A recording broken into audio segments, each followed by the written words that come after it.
নমস্কাৰ প্ৰিয় দৰ্শকসকল, অসমীয়া বৰ্ষচক্ৰৰ ৰাশিফলৰ শিতানলৈ সকলোকে স্বাগতম জনাইছোঁ। এইবাৰ অসমীয়া নৱবৰ্ষটো আপোনালোকৰ কেনেদৰে পাৰ হ'ব, কোন কোন ক্ষেত্ৰত আপোনাৰ এই বছৰত ভাল খবৰ আহিব গৈ আছে আৰু গ্ৰহসমূহৰ শুভ দৃষ্টি আপোনাৰ ৰাশিৰ কোন কোন স্থানত এই বছৰত পৰিব, সেই বিষয়ে আজিৰ ভিডিঅ'ত আপোনালোকে জানিব পাৰিব। যিহেতু এই বছৰত বৃহস্পতি গ্ৰহই কেইবাবাৰো ৰাশি পৰিৱৰ্তন কৰিব, গতিকে সেই পৰিৱৰ্তনশীল স্থিতিয়ে আপোনাৰ ৰাশিৰ কোনটো ক্ষেত্ৰত পৰিৱৰ্তন লৈ আনিব, সেই বিষয়েও আজিৰ ভিডিঅ'ত আপোনালোকে জানিব পাৰিব।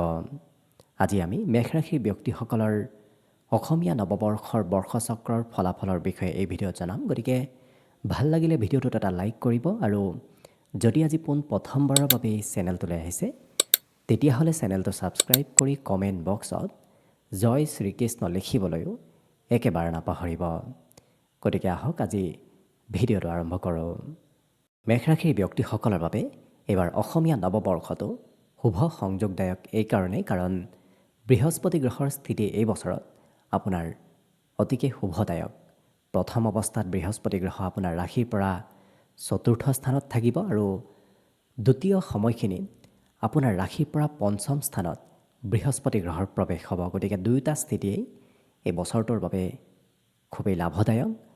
যিহেতু আপোনাৰ জন্মগতভাৱেও বৃহস্পতি গ্ৰহ কাৰক গ্ৰহ, ভাগ্যৰ স্থানৰ অধিপতি গ্ৰহ, গতিকে আপোনাক সদায় জীৱনত বৃহস্পতি গ্ৰহই উপকাৰ কৰি আহিছে আৰু আগন্তুকো কৰি গৈ থাকিব। কিন্তু এই বছৰত আৰু অকণমান আপুনি শুভ ফল লাভ কৰিব, যিহেতু 12 বছৰৰ মূৰত বৃহস্পতি গ্ৰহ কৰ্কট ৰাশিত উচ্চ অৱস্থাত প্ৰৱেশ কৰাৰ লগে লগে আপোনাৰ ঘৰত উন্নতি প্ৰগতি আহিব ধৰিব। প্ৰথম প্ৰভাৱ আপোনাৰ ঘৰখনত পৰিব, গতিকে ঘৰখনৰ উন্নতি প্ৰগতি আপুনি লক্ষ্য কৰিব, দেখিবলৈ পাব।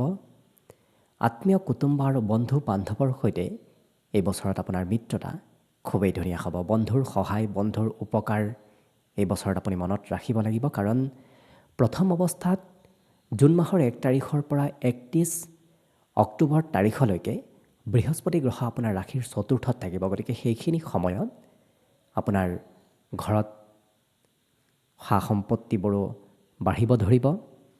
যিহেতু চতুৰ্থ স্থানৰ পৰা পূৰ্ণ দৃষ্টি আপোনাৰ কৰ্মস্থানত সেইখিনি সময়ত পৰিব, গতিকে কৰ্মত আপুনি লক্ষ্য কৰিব আপোনাৰ গুৰু সহায় এই বছৰত আহিব ধৰিব। য'তেই নাযাওক কিয় আপুনি কৰ্মত সহায় সহযোগিতাবোৰ লাভ কৰিব। যদি আপুনি শিক্ষা ক্ষেত্ৰৰ জৰিয়তে কিবা কৰ্ম কৰিম বুলি ভাবি আছে তেতিয়াহ'লে এই বছৰত আপোনাৰ সফলতা নিশ্চিত, কাৰণ বৃহস্পতি গ্ৰহ হৈছে শিক্ষাৰ কাৰক গ্ৰহ আৰু শিক্ষাৰ কাৰক গ্ৰহ হোৱাৰ বাবেই এই বছৰত কৰ্মস্থানত শিক্ষাৰ জৰিয়তে ভাল ফলাফল আহিব। লগতে ভ্ৰমণ যাত্ৰাৰো সম্ভাৱনা পূৰ্ণৰূপত দেখা গৈছে। বৃহস্পতি গ্ৰহই এই বছৰত আপোনাৰ তীৰ্থ ভ্ৰমণ কৰাব, তীৰ্থ যাত্ৰা কৰোৱাও দেখা যাব।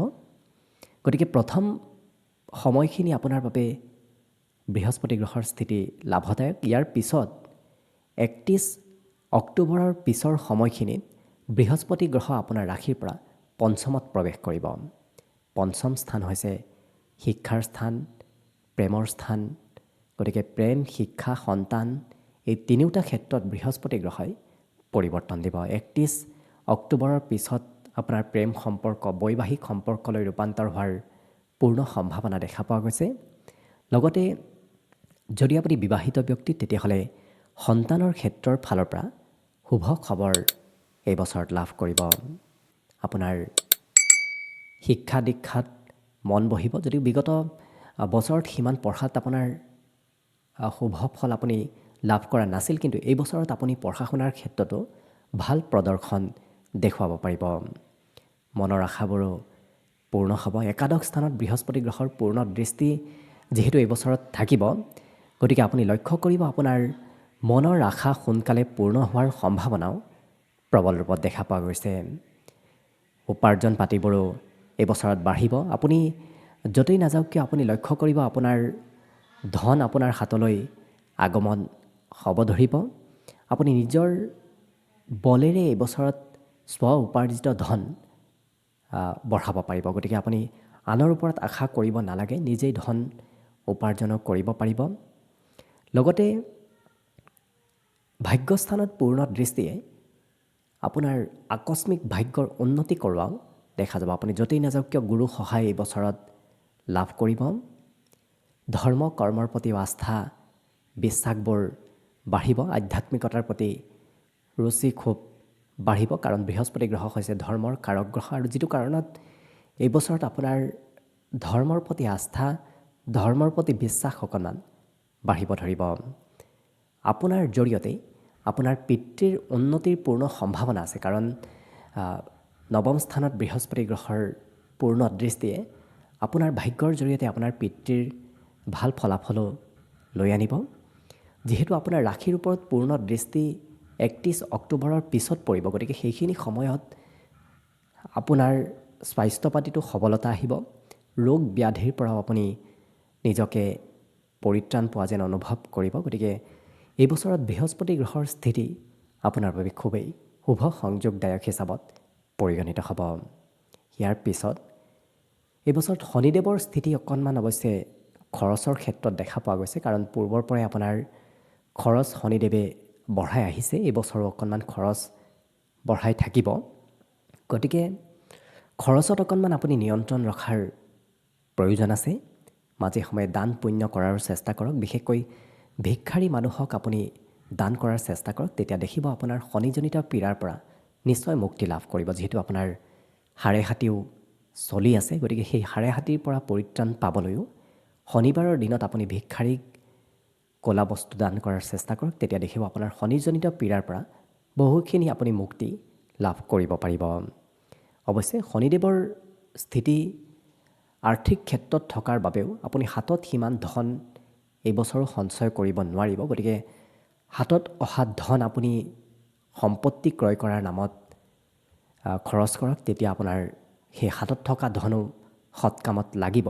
কিন্তু যদি আপুনি হাতত ৰাখি থৈ দিয়ে, তেতিয়াহ'লে সেই ধন আপোনাৰ হাতত থাকিলেও অবাবত ব্যয় হোৱাৰ সম্ভাৱনা এই বছৰো দেখা পোৱা গৈছে। গতিকে শনিদেৱৰ স্থিতিয়ে বছৰটোত অকণমান আপোনাক পীড়া মাজে সময়ে দিব। গতিকে প্ৰতিকাৰসমূহ মাজে সময়ে কৰি থাকিব। ইয়াৰ পিছত ৰাহুৰ স্থিতি এই বছৰ আপোনাৰ বাবে কিছু শুভদায়ক আৰু কিছু মধ্যমদায়ক, কাৰণ ৰাহু থাকিব আপোনাৰ একাদশত ৰাহু থাকিলে অৱশ্যে উপাৰ্জনত কোনো ধৰণৰ চিন্তা কৰাৰ প্ৰয়োজন নাই। কেতিয়াবা উপাৰ্জন হ'ব, কেতিয়াবা নহ'ব। নিৰন্তৰ উপাৰ্জন ৰাহুৱে নিদিয়ে, কিন্তু আকস্মিক উপাৰ্জনত ৰাহুৰ খুবেই শুভ এক দৃষ্টি থাকে, কাৰণ ৰাহুৱে যেতিয়া দিয়ে খুব আকস্মিকভাৱে দিয়ে। গতিকে এই বছৰত উপাৰ্জন পাতিবোৰো আপোনাৰ আকস্মিক হোৱাৰ সম্ভাৱনা দেখা পোৱা গৈছে। অৱশ্যে মনৰ আশাবোৰ কেতিয়াবা ভবা সময়মতে নহ'ব পাৰে, কাৰণ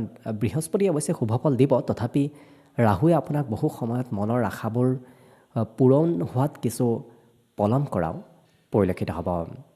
ইয়াৰ পিছত শিক্ষাতো ৰাহুৰ প্ৰভাৱ অকণমান থাকিব, যিটো কাৰণত চঞ্চলতা, পঢ়া শুনাত ধৈৰ্যৰ পৰিমাণ কিছু কমিব। কিন্তু বৃহস্পতিৰ দৃষ্টি যিহেতু বা বৃহস্পতিৰ প্ৰভাৱ যেতিয়ালৈকে থাকিব, তেতিয়ালৈকে সেই ৰাহুৰ অশুভ প্ৰভাৱবোৰ বৃহস্পতি গ্ৰহই প্ৰশমন কৰা পৰিলক্ষিত হ'ব। ইয়াৰ পিছত কেতুৰ স্থিতিও যিহেতু পঞ্চমত আছে, গতিকে পঞ্চমত কেতুৰ স্থিতিয়ে পঢ়াতে অকণমান কথাবোৰ মনত ৰখাত কিছু সমস্যা হ'ব পাৰে। গতিকে যিসকল বিদ্যাৰ্থী আছে তেওঁলোকে পঢ়া শুনাত অকণমান গুৰুত্ব ৰাখিব। শনিবাৰ মঙলবাৰটো অকণমান নিয়ম নীতিত থকাৰ চেষ্টা কৰিব। তেতিয়া দেখিব পঢ়া শুনা কথাবোৰ বহু কথা মনত ৰখাত সুবিধা হ'ব। যিসকল বিবাহিত ব্যক্তি তেওঁলোকৰ সন্তানে কথাবোৰ সিমান মানি নচলিব, কাৰণ কেতুৰ স্থিতিয়ে সন্তানৰ ক্ষেত্ৰত মতানৈক্য লৈ আনিব। গতিকে গুৰুত্ব ৰাখিব। অৱশ্যে বৃহস্পতি গ্ৰহৰ স্থিতি যেতিয়ালৈকে থাকিব, অৰ্থাৎ আপোনাৰ 31 অক্টোবৰৰ পিছৰ সময়খিনি বৃহস্পতি গ্ৰহই আপোনাক সন্তান, শিক্ষা, প্ৰেম এইবোৰত শুভ ফল নিশ্চয় প্ৰদান কৰিব। গতিকে এই বছৰ আপোনাৰ যদিও গ্ৰহস্থিতি শনিদেৱৰ স্থিতি অকণমান মধ্যম, কিন্তু বাকী বৃহস্পতি গ্ৰহৰ স্থিতিয়ে আপোনাক বছৰটোত শুভ ফলাফল নিশ্চয় প্ৰদান কৰিব। কাৰণ কিম কুৰ্বন্তি গ্ৰহা সৰ্বে য়স্য কেন্দ্ৰে বৃহস্পতি, অৰ্থাৎ কেন্দ্ৰস্থানত যেতিয়া বৃহস্পতি গ্ৰহ থাকে, তেতিয়া বাকী গ্ৰহবোৰৰ প্ৰভাৱবোৰ বহু পৰিমাণে বৃহস্পতি গ্ৰহই প্ৰশমন কৰি লৈ যায়। গতিকে বাকী গ্ৰহৰ অশুভ প্ৰভাৱ থাকিলেও কেন্দ্ৰস্থানত যিহেতু এই বছৰত আপোনাৰ বৃহস্পতি গ্ৰহত থাকিব, গতিকে সেই অশুভ প্ৰভাৱবোৰো বহু পৰিমাণে নোহোৱা হ'ব। গতিকে আশীষ কৰিছোঁ এইবাৰ অসমীয়া নৱবৰ্ষটো যেন আপোনাৰ শুভ আৰু মংগলময় হৈ পৰক, তাৰেই কামনাৰে আজিৰ বাবে ভিডিঅ'টো ইমানতে সামৰণি মাৰিছোঁ। ধন্যবাদ।